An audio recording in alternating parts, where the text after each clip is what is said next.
오늘 이 시간은 새 언약이라는 제목을 가지고 하나님 말씀을 증거하도록 하겠습니다. 여러분들이 읽으신 본문 예레미야 이 31장 27에서부터 37절까지 내용을 보면은 남유다를 회복하는 그 일들을 통해서 새 언약을 통해 우리 참된 하나님의 의를 얻게 되어질 그리스도인들에게 일어날 회복이 무엇인가에 대해서 이야기를 하고 있는 걸 볼 수가 있습니다. 여러분들과 저는 그 은혜가 아니면 말도 할 수 없고 또 일어설 수도 없고 앉을 수도 없는 자들이라는 것을 알 수가 있는데, 이거는 은혜를 받은 사람은 이거에 대해서 이해를 하고, 아 그렇지, 은혜가 있는 사람은 맞아 라고 할 수 있지만, 은혜가 없는 사람은 왜 나는 오늘 말도 하는데 내가 하고 싶은 대로 일어서기도 하고 앉기도 하고 내 마음대로 살아가는데 라고 생각을 할 수 있거든요. 여러분들과 저는 이 은혜를 통해서 내 인생의 참된 주인이 되시는 그분이 있다는 것을 기억하시고, 이 새 언약을 통해서 이루신 하나님의 그 위대한 약속이 무엇인지를 여러분들이 살펴보시면서 여러분들과 저에게 주시는 그 위대한 말씀이 여러분들의 것이 됐으면 좋겠어요. 예레미야라고 하는 선지자는 눈물의 선지자라고 합니다. 그가 왜 눈물의 선지자라는 이름이 붙게 됐을까요? 멸망을 노래할 수밖에 없었기 때문에, 뻔히 저들의 모습 가운데는 슬픔과 고통밖에 없을 것을 알았기 때문에 그는 눈물을 흘려가며 예언을 했던 선지자로 유명을 합니다. 유명해요. 제가 이 예레미야를 이렇게 읽어보면서 마음이 동하는 게 뭐냐면, 울어도 못하는구나. 내가 아무리 눈물 흘린다고 하고 저 영혼을 향하여서 긍휼한 마음을 품는다 한들 이건 우리의 소관이 아니구나. 그거를 알았던 예레미야는 울 수밖에 없었던 거예요. 내가 운다고 해서 달라질 건 없지만 그 영혼들이 불쌍하니까 우는 거예요. 제가 이 반년에 이 교회의 상황들 하나하나를 생각해 보면서 우리 모든 인생이 걸어가야 되는 방향이 있는데, 우리 인생이 하나님 편에서 나가야 되는 부분이 있는데, 저에게도 있고 분명 여러분들에게도 있는데, 그것이 온전하게 가지 못할 때 가슴이 아플 때가 있습니다. 그리고 성경은 그 내용을 통해서 우리가 다 함께 가는 것이면 좋겠지만 함께 가는 것이 아닐 수 있다는 걸 전제로 하고 있어요. 왜 그러냐? 나의 주권에 의해서, 나의 결단에 의해서, 나의 노력에 의해서 되는 게 아니라는 거죠. 오늘 여러분들이 이 새 언약에 관한 말씀을 들으시면서, 옛 언약은 율법을 상징하고 그 옛 언약에 의해서 우리는 다 죽게 되어질 수밖에 없는 상태였는데, 바로 우리들에게 이 새 언약, 이 새 언약의 중보자 되시고 새 언약 자체이신 예수 그리스도를 주심으로 여러분들과 제가 하나님께 나아갈 수 있게 되어진 거예요. 그래서 여러분들이 부르는 찬양 가운데 그 예수의 피를 힘입어서 주의 보좌로 나간다고, 바로 내 예수 피밖에 없다고 얘기하는 것, 그분의 그 피로서 우리가 씻김을 받았기 때문에 바로 그런 찬양의 가사들이 존재하고 오늘 여러분들과 제가 있게 된 것입니다. 오늘 이 나누게 되는 말씀을 통해 새 언약이 왜 중요한지, 왜 예수님밖에 없는지, 왜 우리는 그 은혜만을 구해야 되는지를 기억하시며 오늘 말씀을 통해 큰 은혜가 되길 소망합니다. 그래서 새 언약을 통해 여러분들에게 세 가지 말씀을 함께 나누고자 하는데요. 첫 번째, 새 언약이란 재창조다라는 것이에요. 재창조. 27에서부터 30절까지의 내용을 보게 되면은 남유다를 회복하는 하나님의 약속이 증거되는 걸 볼 수 있습니다. 남유다가 곧 멸망하게 될 것이고, 그 남유다가 하나님의 약속 그 위에 다시 세워질 것이다. 그 말씀을 전하고 있다는 겁니다. 그래서 이 내용을 보시면 가장 중요한 게 27에서부터 30절까지의 내용을 토대로 해서 얘기하는 게 뭐냐면, 농부의 마음이라는 거예요. 농부의 마음. 재창조라고 하는 게 어떻게 진행되어지는 거냐면 농부의 모습과 농부의 마음을 가지고 움직이시는 하나님의 역사로서 진행될 것이라는 겁니다. 왜 재창조가 되어져야 될까요? 우리 인생에는 나의 것으로는 희망이 없기 때문에 재창조가 필요하다는 거예요. 아담과 하와가 범죄하고 난 이후로부터 우리는 날 때부터 내 영이 죽은 채로 태어나는 거예요. 그 약속이 이미 태초 전에 나에게 머물러 있는 자가 아니라면, 하나님께서 권하시겠다고 하는 약속, 그 예정이 여러분들에게 없다면 우리의 삶에 희망이라는 건 없는 겁니다. 그 재창조가 일어나지 않는다면, 창세기에 나오는 그 창조가 끝난 게 아니라 우리 인생이 재창조를 받지 않는다면 영원한 안식으로 들어가지 못한다라고 성경은 얘기해주고 있다는 거예요. 근데 오늘날 많은 사람들이 문제가 뭐예요? 왜 재창조를 받아야 되지? 재창조에 대한 관심이 없다는 거예요. 누구에게 재창조가 일어나겠습니까? 바로 어둠 가운데 있는 영혼들, 바로 자기가 죄인이라고 고백되어지는 자들, 나로서는 이제는 희망이 없다고 하는 그들에게 재창조가 일어난다는 겁니다. 그래서 재창조가 어떻게 일어나는지를 보시면 27절 읽어볼까요? 읽어보겠습니다. 시작. 여호와의 말씀이니라. 보라, 내가 사람의 씨와 짐승의 씨를 이스라엘 집과 유다 집에 뿌릴 날이 이르리니. 아멘. 지금 사람의 씨와 짐승의 씨를 이스라엘 집과 유다의 집, 그러니까 이스라엘 집은 북이스라엘 얘기하는 거고 유다 집은 남유다를 얘기하는 건데, 이스라엘 전체에 하나님이 사람의 씨와 짐승의 씨를 뿌릴 날이 올 것이라는 거예요. 이거는 뭐 구원받을 자와 구원받지 않을 자를 뿌리겠다는 그런 내용으로서 얘기하는 것이 아니라 창조의 의미로서 하나님이 그 씨를, 하나님의 씨를 통해 이 세상의 모든 부분들이 창조됐잖아요. 하나님의 씨가 무엇입니까? 말씀이에요. 말씀. 이 세상은 말씀으로 창조가 되어졌습니다. 그래서 하나님의 말씀에 의해, 그게 하나님의 씨거든요. 바로 다 무너졌던 남유다에, 다 무너졌던 그 이스라엘에 하나님이 사람과 짐승을 다시 하나님의 말씀으로, 그 하나님의 언약으로, 약속으로 그들을 다시 세워놓겠다는 거예요. 이 모습이 어떤 모습입니까? 마치 이제는 이 농사에 대한 부분이 다 끝났으니까 거기에 있는 이제 필요 없는 것들은 다 걷어내고 다시 거름을 주고 또 때를 기다렸다가 씨를 뿌리는 농부의 모습하고 똑같다는 거예요. 오늘날 여러분들과 저는 제일 중요한 게 하나님의 소유된 땅이냐, 이게 가장 중요한 거예요. 하나님의 소유된 땅이면 지금은 버려진 땅 같고, 여러분들이 길 다니며 보면 이런 생각 가질 때 있으시지 않습니까? 왜 저 땅을 저렇게 놀리나, 이런 생각. 그런 생각 해보셨어요? 시골에서 크신 분들은 그런 생각을 해봤을 겁니다. 저기에다가 길로 먹으면 먹을 게 얼마나 많은데 저 땅을 놀리나. 근데 그 놀리는 이유가 뭐예요? 주인 마음이에요. 주인 마음.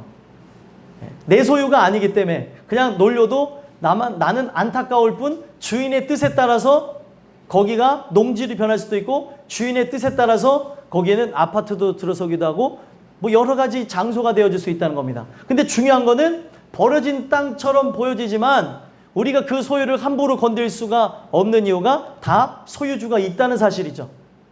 그러면 가장 희망적인 게 뭐냐면, 나의 인생을 볼 때, 여러분들이 인생을 볼 때 내가 버려진 땅처럼 보여질 수 있어요. 다른 사람의 눈으로는 야, 뭐 저기 버려진 땅에 뭐 각종 온갖 짐승들이 우글우글거려. 그 짐승들의 의미에는 여러 가지 의미가 있겠죠.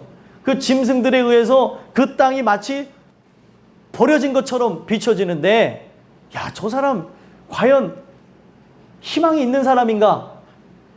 우리는 이런 생각을 가질 수 있는데, 중요한 건 뭐예요? 내 생각이 중요한 게 아니라 하나님 생각이 중요한 거예요. 아버지께서 지금 경작을 하지 않아서 마치 버려진 땅과 같고 거기에는 각종 짐승들이 우글우글거리고 그리고 오물들이 있고 더러운 장소로 비춰졌을지라도 하나님이 적당한 때에 움직이면 그 땅은 어떤 장소로 변화되어질지는 주인의 손안에 달려있다는 거예요. 가장 중요한 게 주인의 마음이에요. 그래서 여러분들과 저는 여러분들의 마음의 땅이 여러분들 마음 자체의 그 소유주가 하나님이셨으면 좋겠어요. 그러면 지금 인생이 조금 불합리해 보이고 고통이 있고 눈물이 있고 내 모습은 다른 사람들이 봤을 때 손가락질 받을 만한 모습인다 할지라도 그 아버지의 원하시는 그 적당한 때에 만지시면 바로 여러분들이 존귀한 자라 일컬음을 받게 될 거라는 거예요. 그 존귀한 자라는 거는 세상에서 유명해지고 높아지고 부자가 된다는 그런 의미가 아니라 하나님의 아들이라 일컬어진다는 거예요. 하나님의 딸이라 일컬어지는 날이 오게 될 것이라는 겁니다. 그렇다면은 오늘 우리가 바라봐야 되는 것은 지금 나의 인생이 어떠한지를 냉철하게 바라봐야 되는 거예요. 하나님, 나는 지금 버려진 땅과 같네요. 마치 사막 한가운데 혼자 놓여져 있는 것 같네요. 나의 삶을 보면은 황무함밖에 없습니다. 풀 한 포기도 없는 것 같아요. 척박하고 힘이 들고 딱 적당한 상황이 오면은 쓰러져 죽을 것 같습니다. 이런 분들 계시죠? 여러분들, 우리 삶의 모습이 그럴 수가 있어요. 저는 아닌데요, 이런 표정을 짓는 분들도 계세요. 근데 그분도 정말 힘드실 수도 있어요. 내가 못 느끼고 살아가는 거죠. 반복되는 일상에 힘드니까 반복되는 일상. 여러분들, 어떤 사람은 일해야 되는 사람인데 그 일해야 될 사람이 놀기 시작해요. 그러면 노는 사람은 어떤 마음이 들까요? 노는 게 그렇게 힘들어요. 근데 노는 게 체질인 사람은 놀아보라고 하시면은 백날 첫날도 누워서 놀든 일어나서 놀든 여러 가지 갖가지 방법을 다 연구하면서 놀아요. 네, 저기 노시는 분이 좀 놀아본 언니가 앉아 계시네. 노는 사람들이 그 체질이 있어요, 체질. 근데 놀면 안 되는 체질도 있을 수도 있는 거죠. 사람의 기질상. 그런데 노는 사람이건 안 노는 사람이건 그걸 다 초월해서 반복되는 일상이 주는 고통이란 이루 말할 수가 없다는 거예요. 내가 이거를 왜 해야 되지? 청소년들하고 얘기해보면 얼마나 웃긴데요. 자기는 왜 공부하는지를 도무지 알 수가 없대요. 그러니까 공부를 안 하는 거예요. 그거를 깨우쳐 주시면 잘 들으세요. 공부합니다. 그거 깨우쳐 주지 않으면 공부 안 해요. 초등학생도 그거를 알면 공부를 하고 어린아이들도 그걸 알면 공부를 합니다. 근데 그거를 가르쳐주는 부모들은 거의 없는 것 같아요. 공부해라, 공부해라 라는 얘기는 많이 하시는데 공부는 왜 해야 되는지에 대해서 심도 있게 같이 얘기하고 고민하는 그런 부분들은 없는 것 같아요. 다 알지를 못하니까 그런 모습들이 있는 거죠. 오늘날 우리 인생이요, 진짜 연약한 존재들이에요. 연약한 존재로서 그 계속 되어지는 일들 가운데 내가 왜 계속 이래야 되는가? 마치 혼자 있는 것처럼 느껴지는 그 상황에 의해 지치고 그리고 쓰러지고 넘어지고 낭망하는, 기회만 되면은 다 놓고 싶다라고 하는 게 저일 수도 있고 여러분들일 수도 있다는 거예요. 그래서 하나님께서는 이걸 통해서 얘기하는 게 뭐냐면 너의 인생이 진짜 채워야 되는 게 있다는 거예요. 우리 인생이 채워야 되는 게 뭐냐는 거예요. 예수님이에요, 예수님. 그 예수님이 우리 안에 하나님의 그 말씀으로 임하셔서 가득 채워진다면 내가 이 세상에서 있어야 될 것이 없을지라도, 내가 누리는 것이 아무것도 없을지라도, 사람들과 비교했을 때 내세울 것이 아무것도 없을지라도 열등감이라는 게 존재하지 않는다는 거예요. 오늘날 문제가 무엇입니까? 이 열등감에 관한 문제는 성인이 된 다음에 고민하는 문제처럼 느껴졌는데 오늘날 이 사람들을 다 보게 되면 아이들서부터도 열등감이 드러나서 아기들이 노는 과정 속에서도 만약에 3명이 있다면 그 한 명한테 열등감이라는 게 보이더라고요. 이건 가상의 얘기니까 3명 하니까 또 3명 누구지? 아기가 셋? 네, 그렇게 생각하지 마시고 가상을 얘기한 거예요. 가상. 그 중에서도 이렇게 보이게 된다는 거죠. 그리고 청소년기에, 청년기에 우리 인생이 그런 세상의 것으로 채워지는 데 목적을 두는 게 아니라는 거예요. 오늘날 바로 하나님의 자녀가 되어진다는 것 자체, 바로 내가 연약해 보이고 부족해 보이고 세상 앞에 드러낼 게 아무것도 없을지라도 하나님은 바로 나란 존재가 자녀이라는 것 하나만으로도 만족하신다는 거예요. 그러면은 이런 일들은 누구에게 일어나는 거예요? 오늘날 인생 속에 덧없다는 걸 깨달은 자들, 인생 속에 나의 마음이 황폐하다는 것을 깨달은 자들, 어떤 것으로도 채울 수가 없네. 이 마음을 어떻게 할까라고 하던 그들 가운데 이게 하나님이 허락하신 땅이니까 그런 생각들이 조금씩 생각이 나는 거예요. 하나님의 은혜를 통해서. 그 과정 속에 생각도 마음도 주시는 분이 하나님이거든요. 그래서 그 생각과 마음을 주셔서 결국에 어떻게 합니까? 하나님, 나를 경작해 주시옵소서. 내가 당신의 땅이라면 경작하셔서 하나님의 뜻을 이루기를 원합니다. 바로 예수 그리스도께서 그 뜻을 이루셨던 것처럼, 십자가에 죽으시는 걸 통해 우리를 살려주셨던 것처럼, 바로 내가 예수님의 십자가의 죽으심에 동참하는 은혜를 허락하셔서 내가 죽음으로 다른 사람들이 사는 역사가 있게 하옵소서. 그게 죄인들의 고백이 되어진다는 거예요. 그래서 28절 한번 읽어볼까요? 28절 읽어보겠습니다. 시작.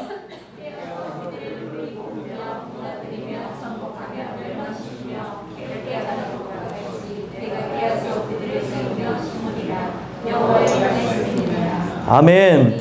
이 앞전에 나오는 뿌리 뽑으며 무너뜨리며 전복하며 멸망시키며 괴롭게 하던 것 5가지 모습으로 얘기하는데 이게 바로 심판의 모습이고 징계의 모습입니다. 근데 이거는 심판과 징계라는 모습으로 얘기하지 마시고 돌려서 농부가 밭을 갈아엎을 때 모습이라고 생각해 보시면, 여러분들이 마음 자체가 땅이라 생각해 본다면 내가 죄악을 범한 거를 알게 하시기 위해 어떤 큰 사건을 터졌어요. 그러면 가장 크게 타격을 입는 게 뭔 것 같아요?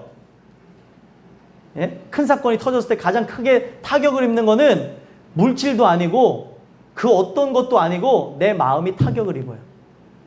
만약에 어떤 대상자가, 내 사랑하는 대상자가 있는데 그 사랑하는 대상자가 큰 질병에 걸렸어요. 불치병에. 그러면은 그 사랑하는 그 사람의 마음이 어떻겠습니까? 그 사건을 경험했을 때 굉장히 아프겠죠. 내 사랑하는 사람이 교통사고를 당했어요. 어떻겠습니까? 교통사고라고 하는 그 사건 자체가 큰 게 아니라 그 사람이 다친 것으로 인해 내 안에 오는 상처, 그 사람이 받은 상처가 가장 크다는 거예요. 육체의 상처는 치유받을 수도 있어요.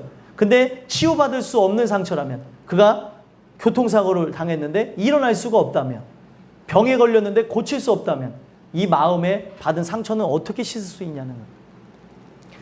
농부가 하는 역할이 그거예요.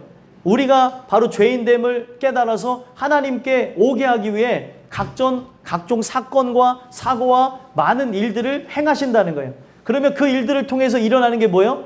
내 마음이 어떻습니까? 간담이 서늘해지기도 하고 눈물이 나기도 하고, 이 사건을 통해서 내 마음을 갈아엎는 거니까 마치 뿌리를 뽑으며 무너뜨리며 전복하며 멸망시키며 괴롭게 되어지는 것이 내 마음에서 일어나는 현상이 되어진다는 거예요. 이게 하나님의 징계고 하나님의 역사하심 통해 일어납니다. 내가 하나님의 뜻을 거역하고 나가니까 하나님께서 나의 삶 속에 이런 갖가지 문제를 통해 이런 일들을 주시는구나. 괴롭다, 아프다. 이걸 어떻게 이겨내야 되나. 바로 그런 일들이 일어나는 거예요. 이게 하나님이 역사하는 심판과 징계의 모습이고, 그래서 그걸 통해서 이제는 내가 죄인이어서 이런 일들이 일어난 걸 알았습니다. 하나님이 다 그 마음도 주신 거잖아요. 일들을 통해서 갖가지 또 하나님의 말씀이 들려짐으로, 이 세상의 모든 것들은 재료가 말씀이라서 하나님께서 택한 영혼들에게 그런 신선한 충격을 사건과 사고를 통해 주실 때가 있다는 거예요. 그걸로 구원함을 얻는 건 아니고요. 반드시 어떤 일을 합니까? 십자가 밑으로 내려가게 된다는 거예요. 십자가 밑으로 나오게 된다는 거죠. 주님 발 아래 엎드려서 긍휼을 구할 수밖에 없는 게 바로 재창조로 나아가는 인생들의 모습이라는 겁니다. 그래서 내 마음이 바로 그렇게 되어지니까 어떻게 되어질까요? 하나님, 나로서는 방법이 없네요. 하나님 도와주세요. 도와주세요 하니까 내가 깨어서 하는 말씀이 뭐예요? 그들을 세우며 심으리라. 여호와의 말씀이니라.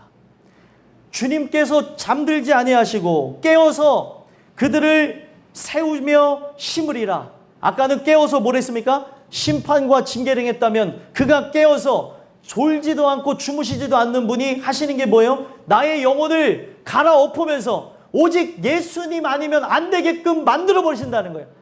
그런 자에게 필요한 게 예수님, 그런 자에게 필요한 게 재창조입니다. 나는 썩었네요. 나는 죄인이네요. 나에게서는 선한 게 없네요. 저는 열등감에 사로잡혔고, 나는 비교의식이 있고, 나는 죄악으로 얼룩져 있고, 나는 선한 게 아무것도 없네요. 주님, 이런 나를 좀 도와주세요. 하나님이 은혜를 주시면 기질이라는 거 끝까지 가겠지만 그 기질을 통하여서 하나님께서 하시는 그런 부분들이 있거든요.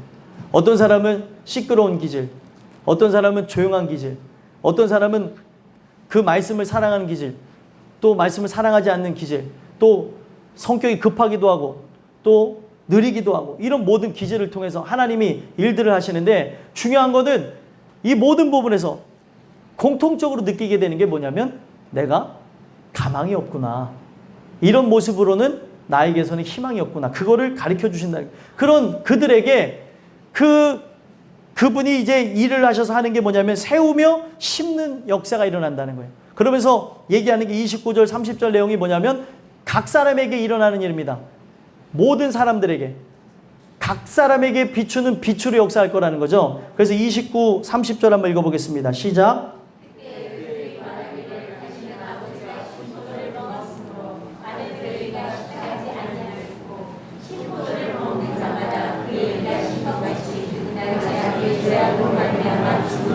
아멘. 그때에 그들이 말하기를, 이 은혜가 입혀진 자들이죠. 어떤 일이 일어나요? 다시는 아버지가 신포도를 먹었으므로 아들의 이가 시다 하지 아니하겠고. 모든 사람들이 삶을 절망하잖아요. 내가 이렇게 된 거는 아버지가 나에게 가난을 물려줬어. 그래서 아버지 저주하는 사람들, 또 어머니 저주하는 사람들, 내가 이렇게 된 건 다 사회 탓이야, 이런 사람들, 저런 사람들 많죠. 네. 이것도 다 잘못된 부분이에요. 성경은 뭐라고 얘기하는 거 있냐면 이 모든 부분이 누구의 죄 때문에 내가 이런 상황을 맞이한 게 아니라는 것을 깨닫게 하시겠다는 거예요. 바로 내가 이걸 선택해서 여기까지 왔고, 그 상황에서도 극복하고 나간 사람이 있었는데 극복하지 않았고, 현재 맞이한 나의 모든 상황이 나의 죄 때문입니다. 이걸 고백하라는 거예요. 아버지가 신포도를 먹었어요. 그러면 아버지 이가 시린 것이지 왜 내 이가 시다고 얘기하냐는 거죠. 이거는 왜 이런 말이 나왔냐면은 그들이 죄악을 범하게 되는 것으로 어떤 일들을 경험해요? 나중에 바벨론의 포로로 붙잡혀 가거든요. 바벨론의 포로로 붙잡혀 가서 태어난 자녀들이 있을 거 아니에요? 그 자녀들이 이거는 아버지 죄 때문이라고, 어머니의 죄 때문이라고 하는 사람들이 있었던 거예요. 그런데 말씀을 통해 은혜가 입혀지게 되니까 이거는 아버지의 죄, 아버지가 죄를 느꼈던 거는 신포도를 먹어서 아버지가 시다고 느낀 거예요. 내가 아직 먹지도 않아 놓고 그거를 시다고 하고 누구 때문이라고 얘기할 수 있냐는 것이죠.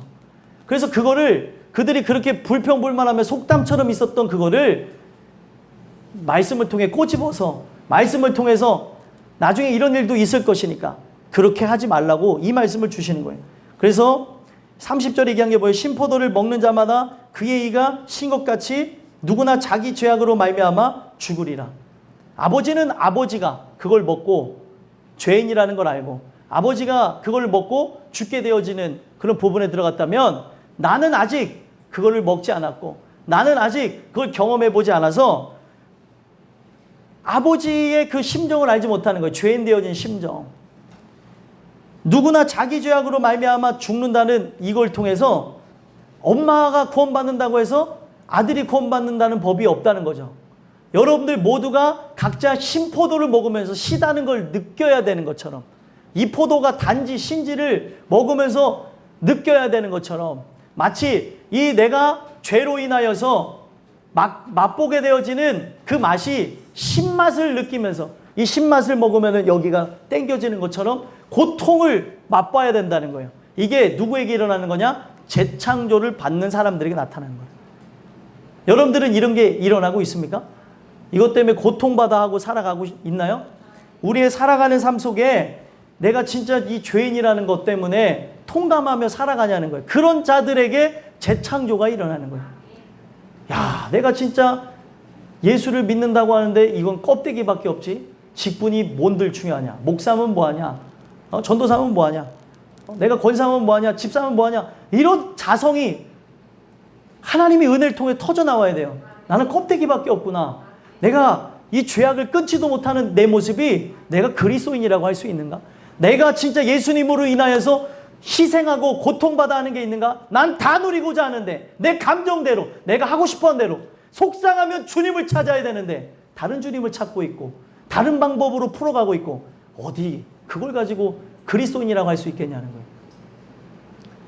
우리 모두는 자격이 없어요. 하나님 얘기하는 게 뭐냐면 나에게서 내 모습으로는 이걸 비판하는 게 아니라 우리의 모습으로는 그리스도인에 대한 자격이 없다는 거예요. 그러면은 하나님께서 얘기하는 게 뭐예요? 너희는 자격이 없다는 것을 인정하고 나오면 살려주겠다는 거예요.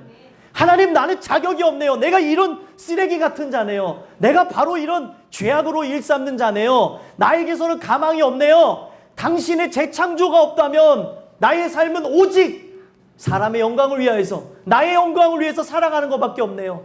이런 자들을 살려주시겠다. 여러분들과 저는 어떻습니까? 이 주시는 은혜를 통해 바로 여러분들이 누구나 자기 죄악으로 말미암아 죽는다는 것을 미리 아는 은혜가 있었으면 좋겠습니다. 죄악으로 말미암아 죽는다는 것을 죽을 때 깨닫는다는 것은 의미가 없어요. 죽기 직전에 깨달았어요. 물론 그렇게 해서 회개하고 주님을 만나면 의미가 있지만 그러지 못한다면 어떻게 하겠냐는 거예요. 여러분들, 우리 모두가 건강할 때 주님을 만나야 돼요. 내가 나중에 치매에 걸려서 하나님 말씀 못 알아듣는데 어떻게 그 말씀을 들을 수 있겠으며, 지금 내가 죽어가는 상황 가운데서 하나님의 은혜 가운데 들려질 수도 있겠지만 지금 나는 이 말씀을 들어야 되는데, 만약에 이걸 들어야 돼요. 들어야 사는데 어르신들이 와서 나를 막 재워요. 그럼 어떻게 하겠어요? 들어야 되는데도 못 들을 수도 있다니까요. 물론 그것도 하나님 편에서 진행되어지는 것이지만 하나님께서 여러분들에게 모든 걸 다 허락하는 시간, 청년이라고 얘기하고 있어요. 기회를 얻을 수 있는 시간. 청년만 청년이 아니라 그때의 창조주를 기억하는 은혜가 있었으면 좋겠습니다. 재창조가 필요하다고. 당신의 은혜가 없으면 살 수가 없습니다. 그 고백으로 나가는 여러분들과 제가 되기를 간절히 소망합니다. 두 번째로는 이 새 언약이란 무엇이냐면 사랑이다라고 가르쳐주고 있다는 거예요. 31에서부터 34까지 보게 되면은 새 언약에 대한 약속을 보게 되면 우리는 자격이 없는 자라는 걸 가르쳐줘요. 여러분들과 제가 자격이 없는 자라는 걸 깨달았잖아요. 그러면 재창조가 일어나는데 이 재창조는 사랑의 역사라는 거예요. 사랑의 역사. 그래서 31절과 32절 한번 읽어볼까요? 읽어보겠습니다. 시작.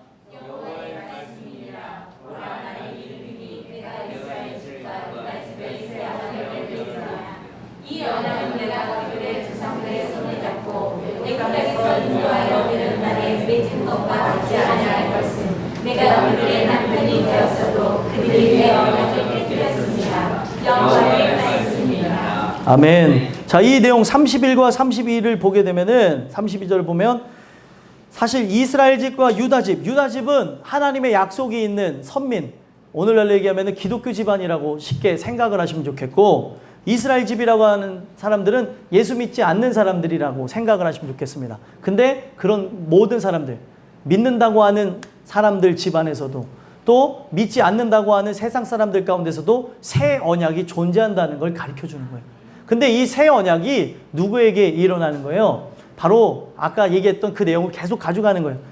재창조가 되어질 대상자에게만 이루어지는 것이지 이 길이 다 열려졌을지라도 모든 사람들에게 이루어지는 게 아니라는 겁니다. 이게 왜 사랑인지 보시면은 우리가 이 32절에 보게 되면은 조상들의 손을 잡고, 이 언약은 내가 그들의 조상들의 손을 잡고, 하나님이 얘기하시는 거예요. 애굽 땅에서 인도하여 내던 날에 맺은 것과 같이 아니할 것은 내가 그들이 남편이 되었어도 그들이 내 언약을 깨뜨렸음이라. 여호와의 말씀이니라.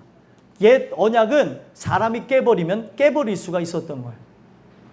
사람이 그걸 가지고 자기의 무너지지 않은 죄성을 갖고 깨버리면 깨버릴 수가 있었던 거죠. 근데 이게 왜 사랑을 근거했다고 얘기를 할 수 있어요? 우리 하나님이 어떻게 풀이가 되고 있어요? 남편이 되었어요. 남편. 이 깨버렸다는 현상이 뭐냐면 출애굽기 32장에 나오는데 하나님과 결혼한 대상이에요. 이스라엘 백성은. 그런데 그들이 어떻게 해요? 결혼한 대상이 그들이 우상을 숭배하는 거예요. 결혼해서 온전한 가정으로 나가야 되는데, 하나님과 결혼해서 나가야 되는데 다른 신과 결혼하기를 원하고 다른 신과 그렇게 행음을 저지르는 모습이 바로 이스라엘의 모습이라는 거예요. 그러면 이게 어떤 것이냐면, 우리가 비록 하나님과 결혼해서 함께 나가야 되는데 내가 하나님을 싫다고 하고 떠나갔을지라도 새 언약은 내가 너를 반드시 잡아서 구원하겠다는 거예요.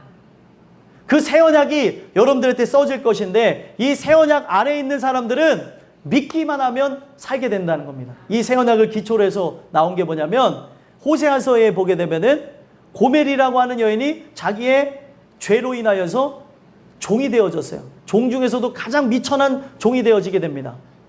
음행을 저지르다가 그렇게 되어졌어요. 자기의 죄 때문에. 그런 그를 호세아가 어떻게 해요? 자기의 돈을 줘가지고 그 여인을 사서, 그 여인을 다시 사서 오는 장면이 나와요. 그러면서 그 얘기하는 게 뭐냐면, 이제 너의 그런 모든 것들을 다 뒤로 하고, 지금 본 남편이 누구예요? 본 남편이 호세아인데, 호세아를 버리고 갔던 그 모든 것 다 용서해 줄 테니까, 다만 조건이 뭐냐면, 지금 나를 버리고 사랑한다고 하는 그 남자를 버리고 오라는 거예요. 그러면 살겠다는 거예요. 그 남자가 뭐예요? 여기에서 남편은 하나님인데 그 남자는 누굴까요? 세상을 얘기하는 거예요. 세상. 사단을 얘기하는 겁니다. 그럼 오늘날 여러분들과 제가 마찬가지예요. 하나님께서 우리가 세상을 아무리 사랑한다 할지라도 하나님께서 이 새 언약을 통하여서 우리를 구원하실 것이다 라고 얘기하는 거예요. 옛날에는 눈에 보여지는 언약이니까 바로 그걸 깨트려 버리고 자기가 그걸 거역하고 나갔다면, 이제는 거역할 수 없도록 어떻게 하신대요? 33절 읽어보겠습니다. 시작. 그러나 그날 후에 내가 이스라엘 집과 맺을 언약은 이러하니, 곧 내가 나의 법을 그들의 속에 두며 그들의 마음에 기록하여 나는 그들의 하나님이 되고 그들은 내 백성이 될 것이라. 여호와의 말씀이니라. 아멘. 33절에 얘기하는 게 뭐예요? 그러나 그날 후에, 이 깨트리고 난 이후에 새 언약을 이제 만드신 것인데, 이스라엘 집과 맺을 언약, 유다의 그 집과 맺을 언약인데 어떻다고 합니까? 나의 법을 그들 속에 둔대요. 그리고 그들 마음에 기록하여서 나는 그들의 하나님이 되고 그들은 내 백성이 될 것이라. 마음속에 기록한다는 거예요. 마음속에. 그러니까 여러분들, 하나님 말씀을 듣고 마음에 새기는 게 정말 중요한 것이지, 말씀을 듣고 흘려버리는 게 중요한 게 아니라는 거예요. 이 자리에 나왔으면 그 말씀이 내 안에 새겨지는 것이 바로 내가 새 언약의 대상자요 구원받을 자에게 일어나는 현상입니다. 아, 나는 정말 안 되는 죄인이구나. 하나님의 긍휼을 구해야 되는구나. 불쌍히 여겨달라고, 날 좀 도와달라고. 근데 우리 인간이 얼마나 강하냐면, 어떤 사람은 죽기 직전에 가서 항복하는 사람은 그나마 나은 거예요. 죽을 때까지 항복을 안 한다는 거예요. 죽을 때까지. 내 삶이 다 박살나고 내 삶에 그 갖가지 문제가 터진다더라도 그 완악함을 꺾을 수 없어요. 그런데 이거는 하나님이 허락하지 않은 영혼들에게 일어나는, 꺾이지 않는 모습이라고. 그래, 너는 내 법을 싫다고 했지? 내 사랑을 거부했지? 그럼 넌 지옥에 들어가라. 이렇게 얘기하시는 거고, 하나님께서 그 말씀을 통해 깨닫게 한 자들은 그 완악함, 세상에 그렇게 약한 사람도, 그렇게 강한 사람도 말씀 통해서 부서진다는 거예요. 그게 기적 아닙니까? 여러분들이라고 하는 사람이 부서져 간다는 게 기적이고, 여러분들이라는 사람이 오늘 내가 긍휼을 구해야 된다는 걸 깨달은 게 바로 기적이라는 거예요. 그래서 결국에 이 마음속에 기록하여 그들의 하나님이 된다는 거예요. 그러니까 하나님이 마음속에 오셔서 나를 이끌고 나를 인도하고, 바로 그분이 나의 하나님, 나는 바로 그분의 백성, 바로 그분만을 찬양하며 갈 수 있도록 바꿔주신다는 거예요. 물론 옛 언약, 율법도 겉과 속을 다 아우르는 말씀이었지만 결국에 그들이 그거를 저버렸어요. 그러나 새 언약이 뭘 통해서 성립이 되냐면, 예수님의 피로써, 아까 호세아에게 얘기했죠? 호세아서에 통해서 말씀드린 게 뭐예요? 바로 고멜에게 내가 값을 다 치렀으니까 너의 세상 남자를 버리고 오라는 거예요. 그러면 살 것이라는 거죠. 이 얘기가 나중에 신약에 와서는 무엇이냐면, 바로 예수님이 십자가에 흘리신 피값으로 우리를 사셨다는 거예요. 우리를 샀기 때문에 세상을 버리고 오라는 거예요. 그분만이 진짜 해답이라고 느끼고 그분만이 나의 전부라고 여기는 사람은 돈을 떠나서, 명예를 떠나서, 권력을 떠나서, 인간관계를 떠나서 오직 하나님만 바라보고 돌아오라는 거예요. 뭘 바라보겠습니까? 이것이 진짜가 되어진 사람에게는 뭐가 중요하겠냐는 거예요. 하나님이 책임져 준다니까요. 그 얘기가 안 들리시나요? 하나님이 우리 인생을 책임져 준다고요. 아, 하나님, 내가 이거를 안 하게 되면은 안 되는데요. 하나님이 모르시나요? 다 아세요. 하나님께서 진짜 내 하나님이 되신다면은 내 있어야 될 것을 미리 하시는 분이 하나님이래요. 근데 오늘날 우리는 뭐예요? 그래도 이거를 해 나가면서 당신을 생각하는 거를 찾겠습니다, 이래요. 그러면 전부가 아니죠. 그렇죠. 전부는 뭐예요? 내가 오늘 굶어 죽는 한이 있더라도 주를 포기하지 않는 거예요. 야, 그럼 이걸 실행하고 살아간다는 건 어떤 의미가 될까요? 이걸 실행하고 살아간다는 거는 우리의 삶에 많은 고통과 희생과 불합리함과 아픔과 고통이 따르게 된다는 걸 얘기하는 거예요. 근데도 그것이 전혀 문제가 되지 않는 것은 나를 위해 영원한 상급 되시는 예수님이 예비가 되어져 있고 천국이 예비됐기 때문에 그걸 토대로 살아가는 거예요. 이거는 뭘 얘기하는 겁니까? 미쳤다는 거죠. 미치지 않고서 누가 살아? 우리 사람들 보면 어머 미쳤네. 어머 저거 왜 저런데 그 모습이 세상 사람들이 하는 그 얘기가 바로 여러분들에게 들려와야 돼요. 저 사람 정말 미쳤구나. 적당히 미친 게 아니에요. 완전히 올인해야 된다니까요. 이런 자들을 하나님께서 권하신다는 거예요. 근데 이게 내가 올인해야지 해서 올인하게 되어지나요? 올인이라고 하는 건 도박 용어예요. 모든 걸 건다는 거예요. 왜요? 이걸 다 가져와야 되니까. 거기에 확신을 서서 내 모든 전 재산을 딱 하는 거죠. 그리고 모두 걸어요. 모두 거는 거예요. 이게. 내 손도 건다고 하고, 발도 건다고 하고. 여러분들, 진짜니까 그걸 거는 거 아니에요? 진짜니까? 그러면 내 인생에 먼저 그의 나라와 의를 구하는 게 진짜라는 거예요. 진짜. 그러면 그분이 나의 하나님으로 너가 진짜 나의 택정한 영혼으로서 나만 바라보는구나. 바로 내가 너를 그렇게 바꿔주게. 꼭 내가 하는 것처럼 비춰지지만 내가 하는 것이 아니라 하나님이 나에게 역사에서 드러나는 현상이라는 거예요. 올인할 수밖에 없게 된다는 거죠. 그리고 결국에는 그런 모든 삶이 뭐에 초점이 맞춰지게 되는 거냐면 오직 여호와를 아는 거에 초점을 맞춰서 나간다는 거예요. 34절 읽어볼까요? 읽어보겠습니다. 시작. 그들이 다시는 각기 이웃과 형제를 가리켜 이르기를 너는 여호와를 알라 하지 아니하리니 이는 작은 자로부터 큰 자까지 다 나를 알기 때문이라. 내가 그들의 악행을 사하고 다시는 그 죄를 기억하지 아니하리라. 여호와의 말씀이니라. 아멘. 해라 하는 율법, 옛 언약에 의해서 나가는 게 아니라 진짜 그 은혜를 통해 죄인 되어짐을 알게 되어졌고 그 죄인 되어진 우리를 위해서 새 언약을 이루신 십자가의 그 피로 구속함을 얻은 것, 바로 나를 속량하신 것, 값을 치러주신 그 은혜를 우리가 알게 되어짐으로 내가 계속 해야지 알아가야지 이런 게 아니라 그 모든 관심이 거기에 가는 거예요. 누가 나에게 알라고 해서 아는 게 아니라 작은 자로부터 큰 자까지 다 하나님을 알아서 그 모든 부분에 그분을 걸고 나가는 겁니다. 예수를 알기에 더욱 소망하며 나가게 된다는 거죠. 그래서 여러분들과 저는 이 내용을 통해서 봐야 되는 게 뭐냐면 옛날에는요, 옛 언약에서는 제사장을 통해서 나갔어요. 제사장을 통해서. 함부로 나갈 수가 없었습니다. 근데 새 언약을 통해서는 예수 그리스도를 통해 어느 누구나 하나님의 그 목전 안에 나올 수 있는 거예요. 그러면서 이 새 언약이 선포된 후부터 바뀌어진 게 뭐냐면 그렇다면 내 마음대로 신앙생활, 나만의 그 신앙을 고치하고 나가면 되겠다라고 하는 게 아니라 하나님께서 교회라는 걸 세우셨어요. 교회라는 걸 통해서 성도의 그 직임을 따라서 목사와 교사의 그 중직을 주셨습니다. 목사와 교사의 중직을 통하여서 더욱더 모든 성도들이 예수를 아는 거에 목적을 두고 나가는 거에 신약교회에서는 그것을 생명을 여기고 나갔다는 거예요. 그렇다면 여러분들과 저의 목적은 신앙을 교회 안에서 그리고 그 말씀을 통해서 세워진 목회자를 통해 세워지는 가르쳐지는 교사를 통해 꼭 목사가 다 되라는 게 아니에요. 여러분들이 교사가 되어지는 거예요. 근데 그 교사가 되어지는 거는 스스로 그냥 직관적으로 깨달은 거를 함부로 나누는 게 아니라 하나님 말씀에 의해 철저하게 세워지는 것이라는 거죠. 거듭난 자에게만 나타나는 현상이에요. 거듭난 자에게만. 예수도 알기 원하면 크고도 기쁜 은혜와 그 주님의 놀라운 사랑을 더욱더 알기를 원하네. 내 평생의 소원, 찬양은 부르잖아요.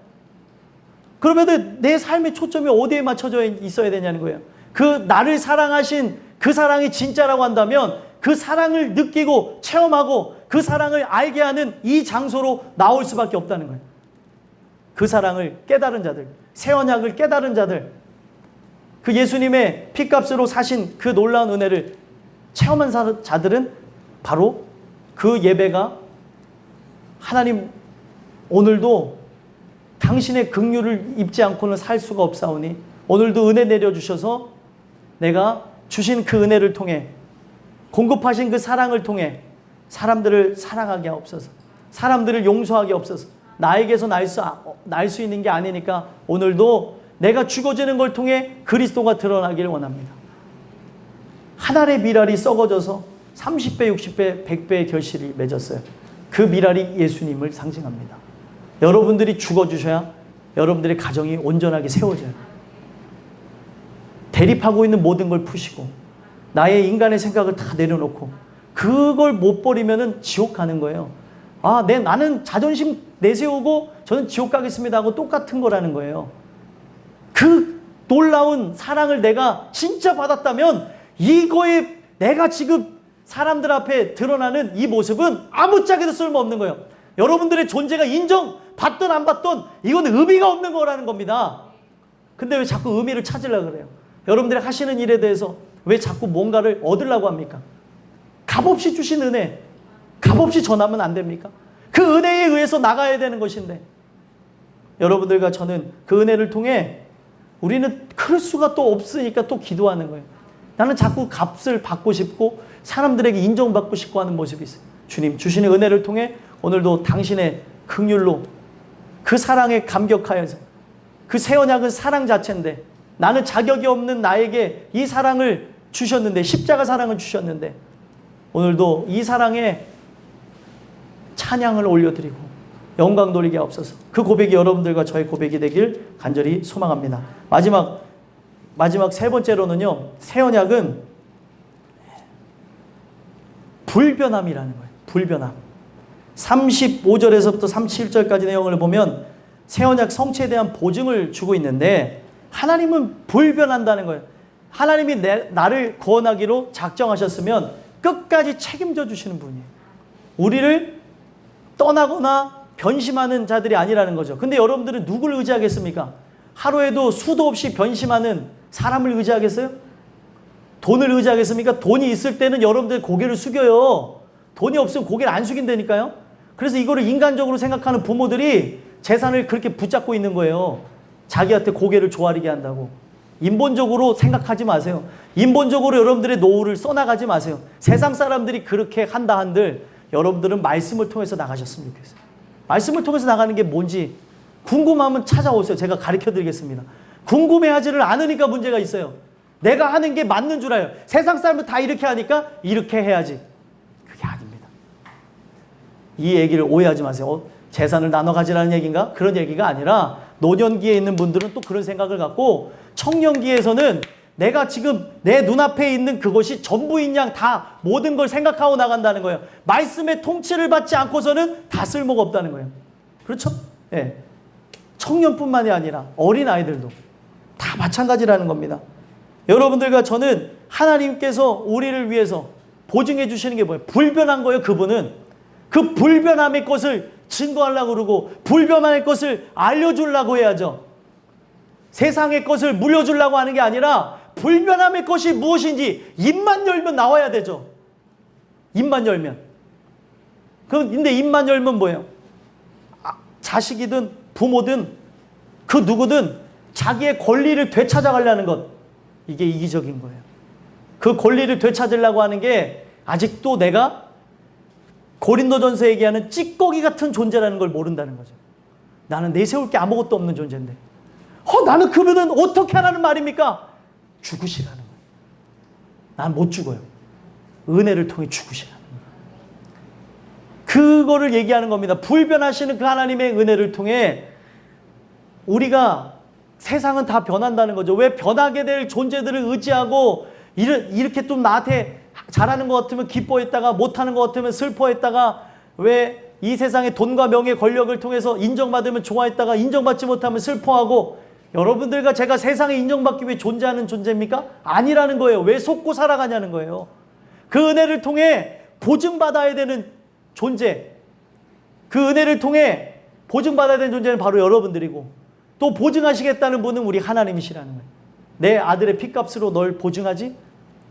내가 내 아들을 죽인 만큼 내가 너를 사랑한다. 나의 사랑은 변함이 없는 거야. 그 얘기를 하고 계시는 거예요. 그래서 35절 읽어볼까요? 읽어보겠습니다. 시작.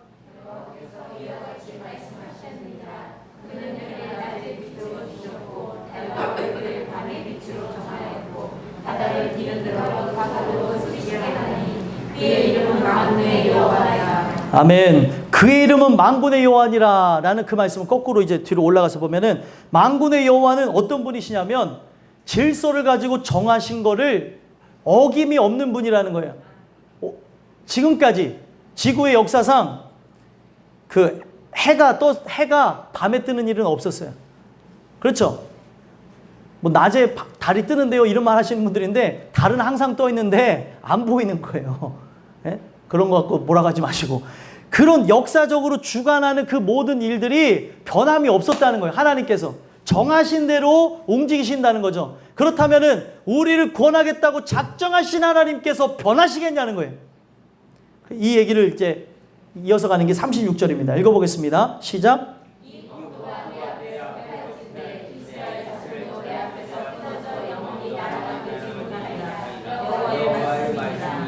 아멘. 문맥을 잘 이해하지 못하면 이 법도가 내 앞에서 패할진대 없어진다면 이 법도가 만약에 없어진다면 이스라엘 자손도 내 앞에서 끊어져 영원히 나라가 되지 못하리라.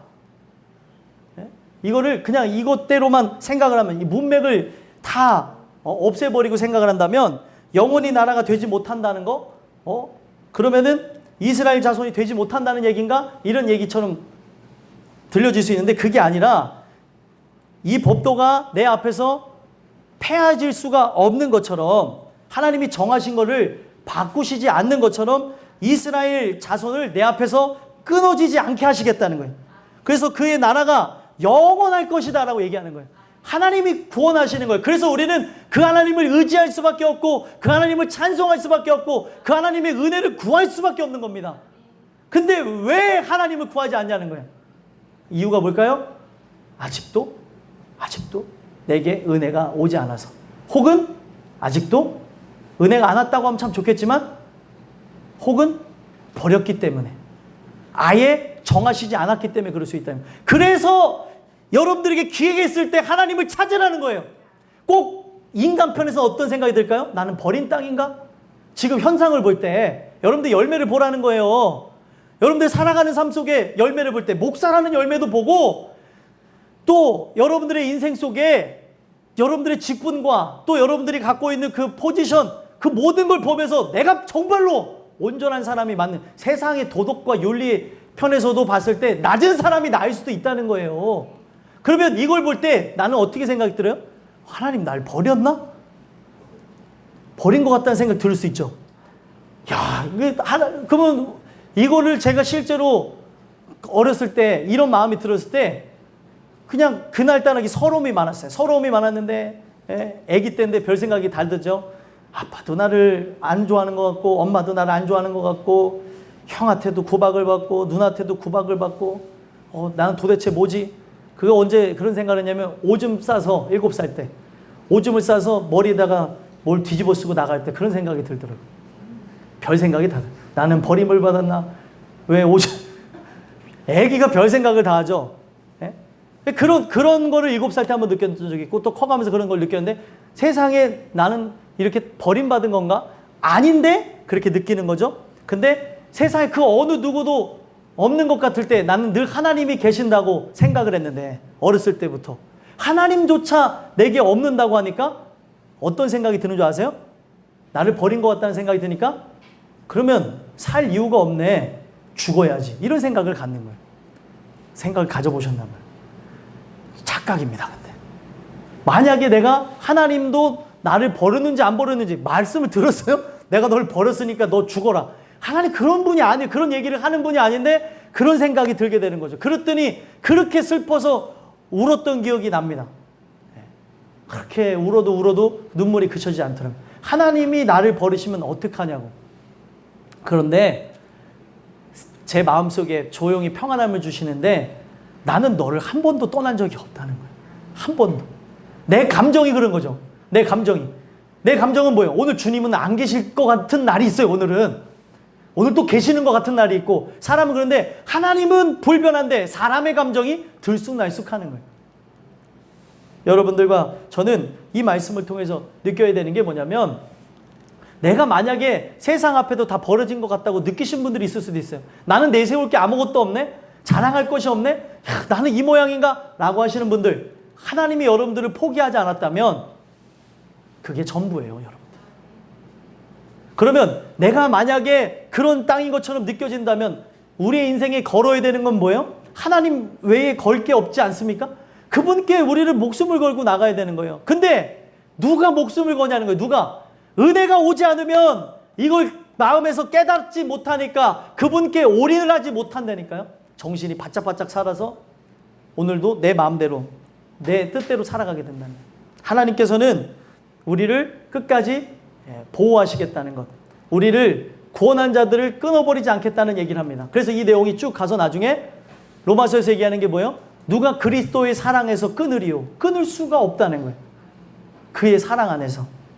그리고 마지막 37절 읽어보겠습니다. 시작. 여호와께서 이와 같이 말씀하시니라. 위에 있는 하늘을 측량할 수 있으며 밑에 있는 땅의 기초를 탐지할 수 있다면 내가 이스라엘 자손이 행한 모든 일로 말미암아 그들을 다 버리리라. 여호와의 말씀이니라. 아멘. 자, 이것도 잘 못 이해하시면은 우리 잘 읽어봐야 되는 거예요. 이해를 못할 때가 있어요. 저도 이걸 보고 다시 생각해 볼 때가 있습니다. 그들을 버린다는 거예요? 버리지 않는다는 거예요? 버리지 않는다는 거죠. 근데 얼핏 봐서는 버린다는 것 같죠. 근데 이것이 왜 버리지 않는다는 얘기냐면 하늘을 측량할 수 있는 사람이 있습니까? 없고 밑에 있는 땅의 기초를 탐지할 수 있는 사람이 있나요? 없습니다. 그리고 하늘, 땅에 대해서는 어느 정도 사람들이 그거를 연구하고 했다고 한다면 하늘은 뭐가 있어요? 많은 별들이 있잖아요. 지금도 지구에 대해서 우리가 다 알지 못해서 미지 영역들이 그렇게 많다고 하는데 우주는 상상할 수도 없는 수많은 행성들이 있는데 그걸 어떻게 우리가 다 알 수 있냐는 거예요. 그거를 다 안다면 내가 그들을 버리겠지만 너희들이 다 알 수 없는 것처럼 내가 너희를 버리지 않겠다. 하나님이 이렇게 대단하신 분이에요. 말을 이렇게 꽈가면서 또 언어 유희를 하면서 생각해봐야 아는 말. 처음 들었을 때 뭔 소리지? 생각해보면 야, 하나님이 이렇게 나를 사랑한다는 거를 이렇게 표현하시는구나. 그거를 알 수 있는 겁니다. 그분은 변하지 않을 거라는 걸 얘기하는 거예요. 그러면 변하는 건 누구예요? 인간입니다. 인간. 그렇기 때문에 수시로 시시때때로 변하는 우리이기 때문에 오늘도 누구를 의지하라는 거예요? 하나님을 의지하시라는 거예요. 그분을 의지해야 그분이 나를 세워가시고 그분을 변하지 않는 분이니까 나를 붙잡고 천국으로 인도하실 수 있는 분이에요. 나는 천국을 가고 싶다고 하고 화가 나면 안 가고 싶다고 하는 그런 연약한 존재의 모습도 드러날 때 있잖아요. 저는 그런 것은 어렸을 때부터 신앙에서 없지만 어떤 분들은 그러더라고요. 에이! 이럴 바에는 예수 안 믿고 지옥까지. 지옥이 어떤 데인지를 모르니까 그런 얘기를 하는 거예요. 아는 사람은 절대 그렇게 얘기를 못합니다. 오늘 이 말씀을 통해서 새 언약에 대한 말씀을 3가지 주셨어요. 첫 번째가 무엇이죠? 네, 재창조. 새 언약은 재창조다. 두 번째는 사랑이다. 새 언약은 불변합니다. 불변. 그냥 불변. 변하지 않는다는 거예요. 오늘 이 약속이 나에게 있다면 이 약속에 의해서 사는 거예요. 그래서 이사야에서도 얘기하는 게 뭐예요? 거룩한 씨만 남는데요. 거룩한 씨가 뭐냐면 하나님의 약속만 남는 거예요. 그 약속을 믿는 자가 사는 거예요. 내 모습에 드러날 게 없을지라도. 그 약속 믿으세요? 그러면 바뀌어질 하나님의 뜻도 여러분들한테 분명히 일어날 겁니다. 그 약속에 의해서 변화되기 원합니다. 그걸 오늘도 찬양하시고 오늘도 기도하시고 오늘도 하나님께 매달리는 여러분들과 제가 되기를 간절히 소망합니다. 기도하겠습니다. 하나님.